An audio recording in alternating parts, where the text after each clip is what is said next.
Welcome back to career tech talks. కెరీర్లో gap ఉంటే BGB fail అవుతుందా? ఇది నాకు డిఎం వచ్చిందండి యాక్చువల్లీ. సో కెరీర్ గ్యాప్ అనేది స్టూడెంట్, వర్కింగ్ ప్రొఫెషనల్స్ కెరీర్లో ప్రతి ఒక్కరికి కెరీర్ గ్యాప్ అనేది కామన్. ఎందుకంటే ప్రజెంట్ జాబ్ సెర్చింగ్ కూడా చాలా టైం పడుతుంది కాబట్టి. సో ఈ రీల్స్ సేవ్ చేసుకోండి. కెరీర్ గ్యాప్ ఉన్న మీ ఫ్రెండ్స్ అందరికీ కూడా షేర్ చేయండి.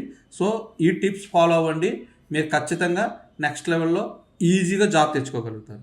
సో మనకి ఐటీలో జాబ్ రావాలి అని అంటే హానెస్టీ చాలా ఇంపార్టెంట్ అండి. హానెస్టీగా ఉంటే మనం ఈజీగా జాబ్ తెచ్చుకోవచ్చు. మీకు కెరీర్లో గ్యాప్ వస్తే ఏం చేయాలి అని అంటే మీరు ఖచ్చితంగా మీ ప్రాబ్లమ్ని ఎక్స్ప్లెయిన్ చేయండి. ఖచ్చితంగా మీ ప్రాబ్లమ్ని ఎక్స్ప్లెయిన్ చేస్తే మీకు ఒక ట్రస్ట్ క్రియేట్ అవుతుంది మీకి హెచ్ఆర్కి మధ్యలో. So then you will get a offer letter. జనరల్గా మీకు కెరీర్ గ్యాప్ దేని వల్ల రావచ్చు, రీజన్స్ ఏమేమి ఉన్నాయి, కెరీర్ గ్యాప్ రావడానికి రీజన్స్ ఏమేమి ఉన్నాయి? ఒకటి హైయర్ స్టడీస్, అబ్రాడ్ ఎడ్యుకేషన్, లేదంటే జాబ్ సెర్చ్. జనరల్గా కోర్స్ నేర్చుకొని జాబ్ తెచ్చుకోవడానికి ఇప్పుడున్న సిచ్యువేషన్లో మినిమం 6 months నుంచి 1 year టైం పడుతుంది. దానివల్ల కూడా మనకి కెరీర్ గ్యాప్ రావచ్చు. Again family responsibilities. కొంతమంది ఏంటంటే పేరెంట్స్ సిక్ అయి ఉంటారు. డిఫరెంట్ రీజన్స్తో ఫ్యామిలీ సిచ్యువేషన్స్ వల్ల కూడా మనకి కెరీర్ గ్యాప్ వచ్చే పాసిబిలిటీ ఉంది.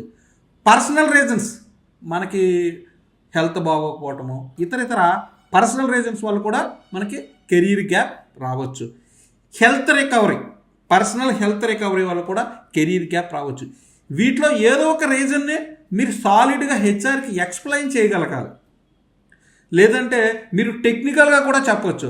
లైక్ కోర్స్ కంప్లీషన్, ఇంటర్న్షిప్ చేశాను, ఫ్రీలాన్సింగ్ చేశాను, ఇట్లా పార్ట్ టైం జాబ్స్ చేశాను, ఫైనాన్షియల్గా నేను మా ఫ్యామిలీకి సపోర్ట్ చేయాల్సి వచ్చింది, అందుకే పార్ట్ టైం జాబ్స్లో కంటిన్యూ అయ్యాను. ఇట్లాంటి జెన్యూన్ రీజన్స్ చెప్పి మనం హెచ్ఆర్ దగ్గర నుంచి ఇంప్రెషన్ తెచ్చుకొని మన రెజ్యూమే ప్రాపర్ ప్రొఫెషనల్ ఫార్మాట్లో క్రియేట్ చేసుకొని హెచ్ఆర్కి ఆర్ మేనేజర్కి మీరు కెరీర్ గ్యాప్ని ఎక్స్ప్లెయిన్ చేయగలిగితే మీకు 100% త్రూ అవుతారండి.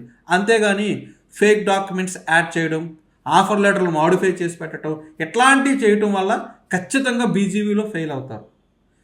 మీ కెరీర్ గ్యాప్ని వీలైతే ప్రాపర్గా ఎక్స్ప్లెయిన్ చేయండి. అంతేగాని ఫేక్ డాక్యుమెంట్స్తో కానీ మాడిఫైడ్ డాక్యుమెంట్స్తో కానీ కంపెనీలో ఎంట్రీ అవ్వడానికి ట్రై చేయొద్దు. ఎందుకనంటే బీజీవీలో ప్రాబ్లం అయితే అది ఇంకా ఎక్కువ risk. So explain your career gap in to the professional way. Okay, so ఈ రీల్స్ సేవ్ చేసుకోండి. కెరీర్ గ్యాప్ ఉన్న మీ ఫ్రెండ్స్కి అందరికీ షేర్ చేయండి, చాలా హెల్ప్ అవుతుంది.